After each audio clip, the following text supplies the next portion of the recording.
नमस्कार बच्चों, आज हम इकाई नंबर 3 सच्चा हीरा, आज इसका हम व्याकरण समझेंगे। कल इस इकाई को हमने पार्ट नंबर 1 में समझा था। सबसे पहले आज आप अपना टेक्स्ट बुक का पेज नंबर 18 खोलेंगे।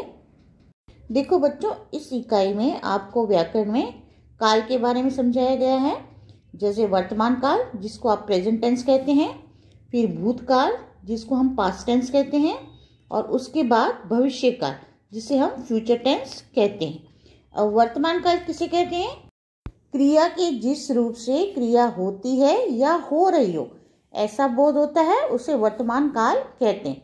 जैसे क्रियापद के अंतिम अंश को देखकर अनुमान लगा सकते हैं। जैसे वर्तमान काल में अंतिम अंश में ज़्यादातर है, हैं, हो, हूँ ये आदि वर्तमान होते हैं। जैसे अभी आप ऊपर देखिए, हम भी तुम्हारे साथ चलते हैं, चलते हैं, तो ये क्या हो गया?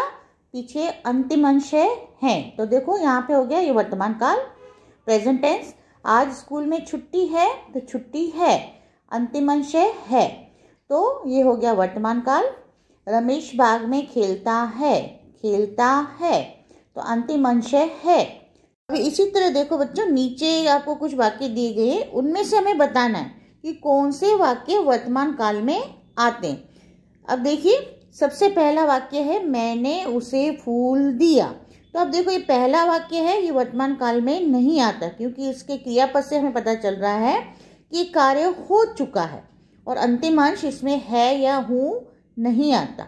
फिर दूसरा वाक्य है मैं बाजार जाता हूँ, जाता हूँ, तो अंतिम अंश है हूँ, तो इससे हमें पता चलता है कि वाक्य है वर्तमान काल का। फिर बच्चे मैदान में खेल रहे हैं, तो खेल रहे हैं, तो अंतिम अंश आता है, तो ये वाक्य किस में आ गया? वर्तमान काल में। फिर चूहे उछल कूद कर रहे थे, तो अंतिम अंश इसका क्या आता है? थे, तो वर्तमान काल में थे नहीं लगता, तो ये वाक्य वर्तमान काल का नहीं है। फिर वह विद्यालय जा रहा है, जा रहा है, अब अंतिम अंश है, तो ये वाक्य क्या हो गया? वर्तमान काल का। फिर अंतिम है हम प्रयाग जाएंगे। अब पीछे देखो, जाएंगे लगा, गे लगा है, तो अंतिम अंश में गे वर्तमान काल में नहीं आता। तो इसमें वर्तमान काल में आने वाले वाक्य हैं सेकेंड, थर्ड और फिफ्थ। और अब इसी तरह देखिए, काल का दूसरा भेद है भूतकाल। भूतकाल मतलब पास्ट टेंस, क्रिया के जिस रूप से क्रिया हो गई हो ऐसा बोध होता हो उसे भूतकाल कहते हैं, मतलब कार्य समाप्त हो चुका हो। अब इसके अंतिम अंश में ज्यादातर था, थे, थी या आ, ए, ई ये लगता है, तो अंतिम अंश को देखकर हम पहचान सकते हैं कि ये वाक्य भूतकाल का है कि नहीं। अब सबसे पहले देखिए, यहाँ पर आपको 4 उदाहरण दे रखे हैं। मीना कल मुंबई गई, तो देखो गई में अंतिम अंश आता है ई, तो हमें इससे ज्ञात होता है कि ये वाक्य भूतकाल का है, मतलब वो मुंबई जा चुकी है। फिर दूसरा वाक्य है हेमंत ने पत्र लिखा। अब लिखा, अब देखो पीछे आ गया, अंतिम अंश आ गया आ का स्वर आ गया, तो यहाँ से हमें समझ में आता है कि कार्य हो चुका है, तो लिखा हो गया भूतकाल, ये वाक्य आ गया भूतकाल में। अब तीसरा वाक्य देखियो, माँ ने दिया जलाया।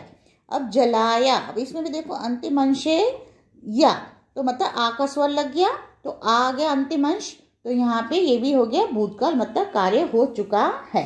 गीता ने पानी पिया, तो इसमें भी अंतिम देखो शब्द क्या है? पिया, जिसमें अंतिम अंश है आ का स्वर, तो इस तरह यहाँ पे भी ये वाक्य किस में आ गया? भूतकाल में। तो गई, लिखा, जलाया, पिया आदि शब्दों से हमें ज्ञात होता है कि क्रिया पूरी हो गई है, ऐसा बोध कराते हैं, इसलिए ये सभी वाक्य क्या कहलाएंगे? भूतकाल के वाक्य। अब इसी तरह नीचे देखिए, आपको कुछ दूसरे वाक्य भी दे रखे हैं, उनमें से हमें भूतकाल की जानकारी देने वाले शब्दों को रेखांकित करना है। अब यहाँ पे देखिए, पहला वाक्य है मैंने उसे फल दिए, दिए, अब देखो पीछे अंतिम अंश है ए, तो हमें इससे ज्ञात होता है कि कार्य पूरा हो चुका, दिए, तो ये हो गया भूतकाल का वाक्य। फिर है पिताजी अखबार पढ़ रहे थे। अब पढ़ रहे थे, अब थे से हमें ज्ञात होता है कि भूतकाल का वाक्य, क्योंकि अंतिम अंश क्या लगा है, थे। तो यहाँ पे दूसरा वाक्य भी किस में आ जाएगा, भूतकाल में। अब यहाँ पे देखिए तीसरा वाक्य है गांधीनगर गुजरात में है। तो अब देखो इसका अंतिम अंश आ रहा है, तो है भूतकाल में नहीं आएगा, ये वाक्य है वर्तमान काल का। फिर फोर्थ है ये चित्र आपको कल दूंगा। अब देखो कल दूंगा, इससे हमें ज्ञात होता है अभी कार्य हुआ नहीं है, तो ये वाक्य भूतकाल में नहीं आता। फिर फिफ्थ है यहाँ अक्सर सूखा पड़ता है। तो पड़ता है, तो आपको अंतिम अंश देख के ज्ञात हो जाएगा कि वाक्य किस में आ रहा है, वर्तमान काल में, जो हमने भूतकाल से पहले समझा। तो ये वाक्य वर्तमान काल में आएगा, भूतकाल में नहीं आएगा। फिर उसके बाद सिक्स्थ है हम पहले सूरत में रहते थे। तो रहते थे, अब पीछे अंतिम अंश आया थे, तो इससे हमें ज्ञात होता है कि वाक्य भूतकाल का है। फिर सेवंथ है सोमनाथ ज्योतिर्लिंग है। तो पीछे अंतिम अंश लगा है, तो है लगा है, तो ये वाक्य बन गया वर्तमान काल का। तो ये वाक्य भी भूतकाल का नहीं है। तो इन उदाहरणों में फर्स्ट, सेकंड और सिक्स ये तीनों भूतकाल के वाक्य थे। अब उसके बाद नीचे देखिए, नीचे और दूसरे आपको वाक्य दिए हैं जिसे अभी हम समझेंगे। अब देखो बच्चों, यह अभी काल का तीसरा भेद है, भविष्य काल, फ्यूचर टेंस। अब देखो भविष्य काल किसे कहते हैं, क्रिया के जिस रूप से क्रिया होने वाली हो ऐसा बोध होता हो उसे भविष्य काल कहते हैं। मतलब कार्य अभी तक हुआ नहीं, आने वाले समय में होगा, तो उसे हम भविष्य काल कहते हैं।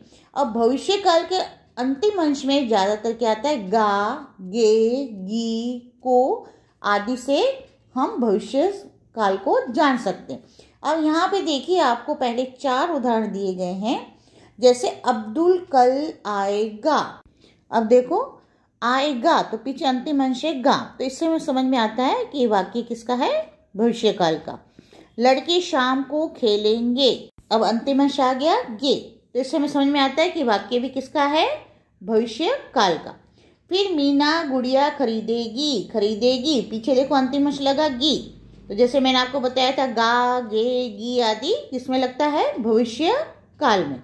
तो खरीदेगी, तो इससे समझ में आता है कि आने वाले समय में मीना गुड़िया खरीदेगी, तो ये वाक्य भी किसमें हो गया, भविष्य काल में। फिर डाकिया डाक लाएगा, मतलब आने वाले समय में वो डाक लाएगा, तो यहाँ पे पीछे अंतिम अंश है गा, तो इससे हमें पता चलता है आएगा, खेलेंगे, खरीदेगी, लाएगा क्रिया होने वाली है, तो ऐसा बोध कराने वाले शब्द क्या कहलाते हैं, भविष्य काल। अब देखिए नीचे अन्य आपको 7 वाक्य दिए गए हैं और उनमें से बताना है कि कौन से वाक्य भविष्य काल में आते हैं। अब जैसे पहला वाक्य है माली बाग में से फूल चुनेगा, तो चुनेगा ये शब्द किसकी ओर इशारा कर रहा है, भविष्य काल की ओर। देखो अंतिम अंश है गा, तो मतलब आने वाले समय में वो चुनेगा, कार्य हुआ नहीं है, आने वाले समय में होगा। इसी तरह सेकंड वाक्य देखिए हम हिंदी सीखते हैं, तो अंतिम अंश है हैं, तो ये किस में आएगा, ये वर्तमान काल में, तो ये भविष्य काल में वाक्य नहीं आएगा। फिर थर्ड है ट्विंकल कल कहानी की किताब लाएगी, तो लाएगी शब्द से हमें क्या पता चलता है कि आने वाले समय में वो कल किताब लाएगी, तो यहाँ पे ये वाक्य हो गया भविष्य काल वाक्य।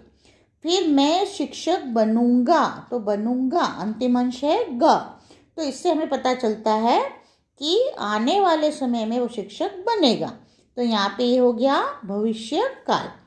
फिर फिफ्थ है कोमल 6ठी कक्षा की छात्रा थी, अब अंतिम अंश लग गया थी, तो ये किसमें आ गया, ये वाक्य भूतकाल में, तो ये भविष्य काल का वाक्य नहीं है। फिर अनिल कल पतंग उड़ाएगा, तो उड़ाएगा मतलब आने वाले समय में वो उड़ाएगा, अभी कार्य हुआ नहीं है, तो इस तरह अंतिम अंश लगा गा, तो इसलिए ये वाक्य आ गया भविष्य काल में। फिर मैं बस में जा रहा था, तो अंतिम अंश था, तो था किस में लगता है, भूतकाल में, इसलिए ये वाक्य भी भविष्य काल का नहीं है, भूतकाल का है। इसी तरह नीचे देखिए निम्नलिखित वाक्यों से जिस काल का पता चलता हो उनके सामने उस काल का नाम लिखिए। अब यहाँ पे देखिए हमें वाक्य पढ़ना है और पहचानना है कि वो कौन से काल में वाक्य आता है, वर्तमान काल में, भूतकाल में या भविष्य काल में। अब जैसे पहला वाक्य है, रोशनी ने कहानी सुनाई।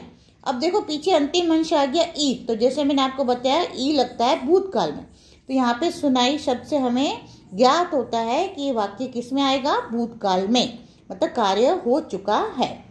फिर सेकंड है, हम परसों घूमने जाएंगे। तो अब जाएंगे, अंतिम अंश आ गया देखो गे, तो जाएंगे शब्द से हमें ज्ञात होता है कि आने वाले समय में कार्य पूर्ण होगा, तो इसलिए ये वाक्य किस में आएगा, भविष्य काल में। अब तीसरा वाक्य देखिए, पिताजी के जूते खो गए। तो अंतिम अंश देखो ए, तो ए किस में लगता है, भूतकाल में, तो मतलब कार्य हो चुका है, गए समय ज्ञात होता है कि कार्य हो चुका है, तो वो किस में वाक्य आ जाएगा, ये भूतकाल में। इसी तरह देखिए फोर्थ है, मैं दादाजी के साथ मंदिर जाता हूँ। तो अंतिम अंश है हूँ, तो हूँ लगता है वर्तमान काल में, इसलिए ये वाक्य हो गया वर्तमान काल का। फिर फिफ्थ है, अनीता 7वीं कक्षा में पढ़ती है। तो अंतिम अंश है, तो है से हमें पता चलता है कि वाक्य है वर्तमान काल का। फिर सिक्स्थ है, मैं किताबें खरीदूंगी। अब पीछे अंतिम अंश लगा गी, तो ये किस में आता है, भविष्य काल में, तो यहाँ पे ये वाक्य हो गया भविष्य काल का। फिर बेटी पढ़ लिख कर दुनिया घूमेगी। तो घूमेगी, तो पीछे अंतिम अंश है गी, तो इससे हमें पता चलता है कि वाक्य हो गया भविष्य काल का। फिर हरी रहीम से बात कर रहा था, तो पीछे अंतिम अंश लगा था, तो था से हमें ज्ञात होता है कि ये वाक्य किस में आता है, भूतकाल में, जो कार्य समाप्त हो चुका है। फिर मेरे पैरों में दर्द हो रहा था, तो हो रहा था, तो अंतिम अंश लग गया था, तो था किस में लगता है, भूतकाल में। तो इस तरह ये अंतिम वाक्य भी किस में आएगा, भूतकाल में। देखो बच्चों, यहाँ पे आपका व्याकरण समाप्त होता है। आज के लिए इतना ही, नमस्कार।